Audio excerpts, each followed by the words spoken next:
జూబ్లీహిల్స్ ఉప ఎన్నికలు ఉత్తుత్తగా ఉండేటట్టు లేవు కదా. పోటీ పొట్టుగా 4 కాళ్ళ మీద నడిచేటట్టే కొడుతుంది. ఇదంతా తెలంగాణలో ఉన్న పార్టీల నడుమ అనుకుంటే మన అంచనాలు డ్రైనేజీల ముంచినట్టే. ఎందుకంటే ఆ హోరాహోరీ పోటీ ఒక్క కాంగ్రెస్ పార్టీలోనే నడుస్తున్నది.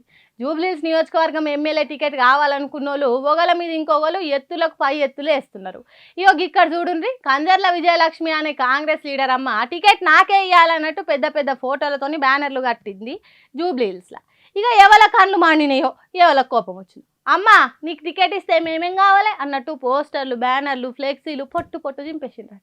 ఎస్పీఆర్ హిల్స్, కార్మిక నగర్ ఇంకా కొన్ని దిక్కులలో ఫ్లెక్సీలు పెద్దగా కడితే చింపి పారేసిండ్రట. ఇదంతా చేయించింది సిఎన్ రెడ్డి అని అంటుండ్రు విజయలక్ష్మి వర్గం మనుషులు. ఎట్లుందో చూడండి కాంగ్రెస్ పార్టీలలో. సొంత పార్టీలతోనే పోటీలు పెట్టుకునే వారు వన్ సైడే జరుగుతున్నది అన్నట్టు చేస్తుండ్రు. ఇద్దరు కొట్టుకుంటే మూడవనికి సందు దొరికింది అన్నట్టు వీళ్ళు కొట్టుకుంటుంటే బయట పార్టీలు గెలుస్తాయి కావచ్చు. మరి ఎందుకు వచ్చిన పంచాయతీ? అందరు కలిసి ఫలానా మనిషిని నిలబెడతాడు అని చెప్పుకొని ఎవల పని వాళ్ళు చూసుకుంటే అయిపోయాయి. కానీ ఇట్లా లొల్లి పెట్టుకొని ఫ్లెక్సీలు చింపుకొని ఇజ్జత్ తీసుకున్నాడు ఎందుకు అని అంటుర్రు కాంగ్రెస్ పార్టీ కార్యకర్తలే. పార్టీ పెద్దలు కూడా ఈ తగాదాలను తమాషాలు చూసినట్టు చూస్తున్నారు. ఏందో ఏమో పోన్రి.